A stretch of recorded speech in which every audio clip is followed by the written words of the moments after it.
Like a full 5-minute interview, just standing next to each other. It was great. Yeah. Good job, really. The Terry Crews thing, are you? Yeah, my son told me I couldn't do it. So I told him, Whoa! Come on, man. What's up? Yeah.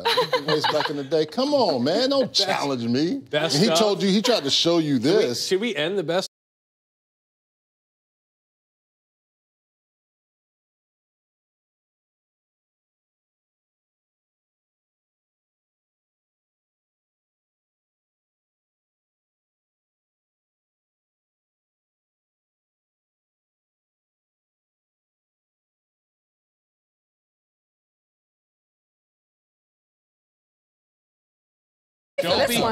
Just one more. Don't be sad just yet. We've got an hour, 56 minutes or so to reflect on the magic that was Power Hour. Much to get to. Best interview clips, best moments. We're going to have some fun here. How about the best playoff bracket? And we have all three of them. I'm going to say all three of them, but Clemson with the best chance because we saw it last year. I'm with you on Clemson. I'm going to sleep on Washington, and I'm going to say whoever ends up winning the Fiesta Bowl. You've done that all year, so I'm not going to wake you up, Sleeping Beauty. Clemson. I'm here with Clemson. Yeah, I think with you as well. Clemson certainly has the talent. My issue with Clemson has been some of the complacency that they've shown throughout the season. They're Bears as bowl season gets set to begin.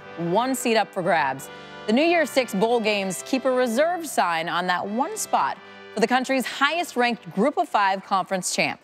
19th-ranked Boise State came into the day on the fast track. But one slip, and PJ Fleck's Broncos might just row that boat all the way to the Cotton Bowl. Musical chairs here as bowl season gets set to begin. One seat up for grabs. The New Year's 6 bowl games keep a reserve sign on that one spot for the country's highest-ranked Group of 5 conference champ.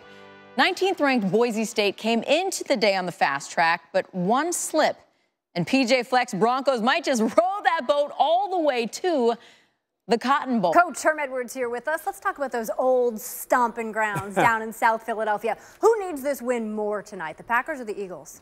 Well, I think the Green Bay. All season at home, and it's a jumbled picture in that NFC, right? Those Bucks, they've been coming on strong of late. The Vikes, they're 6-5 in the North. But you look at that East, and if the Eagles win tonight, there's not a single team under 500 in that division. Could we see 2 wild cards coming out of the NFC East? Standing by it, he's saying we had to go for it. Ian? I understand that. I mean, my play calling would have been. And Brian Windhorst join us now. You get the feeling that he would love to have stayed in that game. What did you make of that performance? He referred to the 37-point quarter that we saw in January of 2015. It was reminiscent of that, but how significant was that last night? Well, if you think about the start that he had last year. They did. He wasn't afraid to chase that record. It didn't work out that well. So maybe Steve's going to be discretionary when it comes to chasing records from here on out. Well, that's a good point. Yeah. But yours, I think, too, about piling it on. Well, the thing is, the difference between the record is this. Right. State player. It's probably tough to hear you're not close. This is Heather Dinich, by the way. She knows all of the playoff committee information. If you listen to those comments and you're a Penn State player, you think, wait a minute, we're not close. We're the team that beat Ohio State. What do you think of Hokats? How much can you close it between 2 and 7? Because now Ohio State's not going to play this week, so they're not going to.